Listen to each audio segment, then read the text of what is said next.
तो तीनों राज्यों में इस सवाल का जवाब मिल गया है कि कौन बनेगा मुख्यमंत्री। और जब इस सवाल का जवाब हमने देखा तो ये पाया कि इसमें बीजेपी ने जातीय समीकरणों को साधने का पूरा प्रयास किया है। क्या इसके पीछे वजह है? क्या 2024 के लोकसभा चुनाव को ध्यान में रखकर ऐसा किया गया है, या आगे का लंबा रोड मैप बनाने के लिए बीजेपी ने यह कदम उठाया है? अमिताभ तिवारी, चुनाव विश्लेषक, हमारे साथ जुड़ रहे हैं। अमिताभ जी, आप लगातार ये बताते रहे कि किस तरह से अलग अलग जो जाति वर्ग हैं, खासतौर से आदिवासी हो, अनुसूचित जाति हो, इन्होंने बीजेपी को इस बार पिछले चुनाव की तुलना में अधिक वोट, अधिक समर्थन अपना इन राज्यों में दिया है। तो क्या बीजेपी ने इन समीकरणों को भी साधा? और जिस तरह से ब्राह्मण मुख्यमंत्री आज राजस्थान में बनाया पार्टी ने, इसके पीछे क्या सोच है? देखिए, ब्राह्मण समाज जो है वो भाजपा का ट्रेडिशनल वोटर रहा है।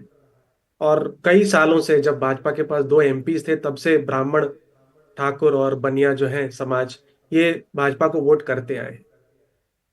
मोदी और शाह के एरा में कहीं ना कहीं ब्राह्मण समाज में भी ये सुगबुगाहट रही है कि पार्टी का ओबीसी करण हो गया है और ब्राह्मण समाज को वो जो एक टॉप पोस्ट या पोजीशन नहीं मिल पा रहा है।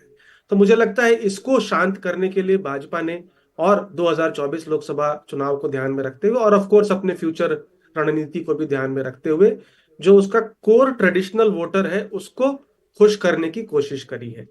राजस्थान में 63% ब्राह्मण समाज ने भाजपा को वोट किया, जबकि 21% ने कांग्रेस पार्टी को वोट किया है। और वहां पर आबादी हालांकि 8% है, लेकिन एक इन्फ्लुएंशियल समाज माना जाता है ब्राह्मण समाज।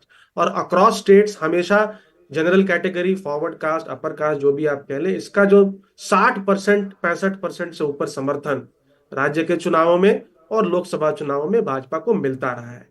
तो इसलिए भी उनको रिवॉर्ड किया गया है, एक तरह से उनके सपोर्ट को एक्नॉलेज किया गया है। अब एससी एसटी समाज भी 25% है पूरी भारत की आबादी का, और इसके लगभग 132 लोकसभा एमपी हैं दोनों मिला करके। तो ये एक बहुत बड़ा नंबर है, एक चौथाई लगभग नंबर है। अब जैसा आपने कहा, एससी एसटी रिजर्व सीट्स में भाजपा ने इस बार तीनों राज्यों में पिछली बार के कंपैरिजन में अच्छा प्रदर्शन किया है। और छत्तीसगढ़ खास करके, क्योंकि एक तरह से एसटी बाहुल्य है, क्योंकि 1/3 लगभग वहां पे एसटी है, ओबीसी ज्यादा है लेकिन एक कम्युनिटी एसटी समेत 1/3 है, तो उनको रिवॉर्ड किया है। कांग्रेस के हारने का भी एक बहुत बड़ा कारण रहा है बिल्कुल। कि एसटी रिजर्व सीट्स को स्वीप करने के बाद भी उन्होंने ओबीसी समाज और ठाकुर समाज के ही सीएम और डिप्टी सीएम को बिठाया था। तो ये सारी बातों लेकिन को ये ध्यान में। देखने में आया अमिताभ जी कि बीजेपी ने संतुलन बनाया है। देखिए, वैसे तो उप मुख्यमंत्री हो या उप प्रधानमंत्री हो, इस तरह के पद कोई प्रावधान तो है नहीं। ये जो पद बनाए जाते हैं ये एक मैसेज देने के लिए होते हैं, और इन तीनों ही राज्यों में ये मैसेज दिया गया है। लेकिन साथ ही जिस तरह से मध्य प्रदेश की आप बात करें, वहां पर एक यादव मुख्यमंत्री बनाना, और दूसरी बार मध्य प्रदेश को बीजेपी ने यादव मुख्यमंत्री दिया है, इसको यूपी बिहार की राजनीति से, हरियाणा की राजनीति से भी जोड़ करके देखा जा रहा है। जी हाँ, क्योंकि अगर आप हिंदी बेल्ट कहें तो पिछले 10 सालों में भाजपा की जो ग्रोथ हुई है वो Yadav versus non Yadav OBC politics की वजह से हुई है। Dominant caste versus non dominant caste या लोअर मोस्ट बैकवर्ड ओबीसीज। और यादव समाज का वोट यूपी बिहार में खास करके समाजवादी पार्टी और आरजेडी के पास रहा है। तो भाजपा ने यह मैसेज देने की कोशिश करी है कि वो एंटी यादव नहीं है। और सिर्फ समाजवादी पार्टी और आरजेडी नहीं, भाजपा भी यादव समाज का चीफ मिनिस्टर बना सकता है। तो क्लियरली उनको एक साधने की कोशिश है 2024 के लोकसभा चुनाव से पहले। और एमपी से अच्छा कोई ये एक्सपेरिमेंट ग्राउंड नहीं हो सकता था, क्योंकि एमपी में डोमिनेंट कोई ओबीसी जाति नहीं है। कुर्मी, लोधी और यादव तीनों ही लगभग 6% के आसपास हैं। और एमपी में कोई डोमिनेंट वर्सेस नॉन डोमिनेंट या Yadav versus non Yadav OBC politics नहीं होती है। तो यहां पर उनको बनाने से कोई लोअर ओबीसी में कोई नाराजगी, जो कि शायद बिहार यूपी में हो जाए, वैसी स्थिति भाजपा के लिए यहाँ पे नहीं है। इसलिए यहाँ पे एक एक्सपेरिमेंट किया जा रहा है। जी। और एक जो दूसरा मुद्दा काफ़ी प्रमुखता में रहा है, जिस तरह से बिहार में सर्वेक्षण कराया गया जाति आधारित, उसके बाद राहुल गांधी ने वहाँ से क्यों लेकर पूरे देश में, खासतौर से इन चुनावी राज्यों में, ये कहा कि जहाँ जहाँ इनकी सरकार बनेगी वहाँ पर कास्ट सेंसस कराई जाएगी। तो क्या आपको लगता है कि ये भी एक फैक्टर रहा है ये सोशल इंजीनियरिंग करते समय, कि ये जो राहुल गांधी का मुद्दा है इसका जवाब दिया जाए? हाँ, मतलब हमने रिजल्ट्स में तो देखा है कि कास्ट सेंसस कोई मुद्दा ऐसे उभर करके आया नहीं है। लेकिन आगे जाकर के भी ये मुद्दा ना बने और ये न्यूट्रलाइज हो जाए परमानेंटली, उसको भी ध्यान में रखते हुए जो जितनी जिसकी संख्या भारी उतनी उसकी हिस्सेदारी, अगर आप देखेंगे तो एक जगह पे ओबीसी सीएम, एक जगह पे ब्राह्मण सीएम और एक जगह पे एसटी सीएम, और 2 जगह पे एससी समाज से डिप्टी सीएम, एक जगह पे ब्राह्मण समाज से डिप्टी सीएम, और एक जगह से राजपूत समाज से डिप्टी सीएम बिठाया गया है।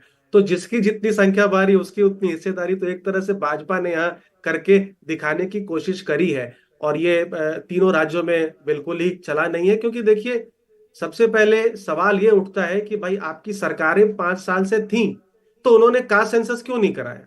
अब साल के एंड में, आपके टर्म के एंड में अगर आप कहेंगे कि हम कास्ट सेंसस कराएंगे, और चैरिटी बिगिंस एट होम, आज की डेट में सीडब्ल्यूसी में कितने ओबीसी मेंबर हैं? कांग्रेस पार्टी ने कितने मुस्लिम समाज के लोगों को मध्य प्रदेश में टिकट दिया? सिर्फ 2। आबादी तो 7% है, उसके हिसाब से 15 टिकटें होनी चाहिए। तो क्योंकि Congress did not walk the talk, उनको इसका बेनिफिट, कास्ट सेंसस का बेनिफिट इस चुनाव में नहीं मिला। और जाते जाते अमिताभ जी, राजस्थान की अगर हम बात करें तो वहाँ पर जाट फैक्टर, गुजर फैक्टर, इसकी बहुत चर्चा मतदान के दौरान, चुनाव परिणाम के दौरान बहुत हुई है।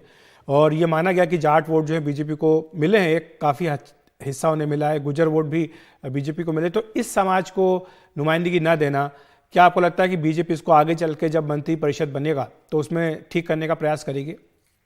जी जरूर, जब मंत्री परिषद बनेगा तो दोनों समाज, जाट और गुज्जर, जिन्होंने भाजपा को अच्छा खासा समर्थन दिया है, उसको अकोमोडेट किया जाएगा। हालांकि सीएम नहीं बनाने के पीछे ये एक जरूर है कि देखिए, जाट समाज एक डोमिनेंट समाज है, और जैसे ही आप किसी डोमिनेंट समाज के व्यक्ति को सीएम बनाते हैं, तो जो नॉन डोमिनेंट समाज है उसमें एक नाराजगी हो जाती है।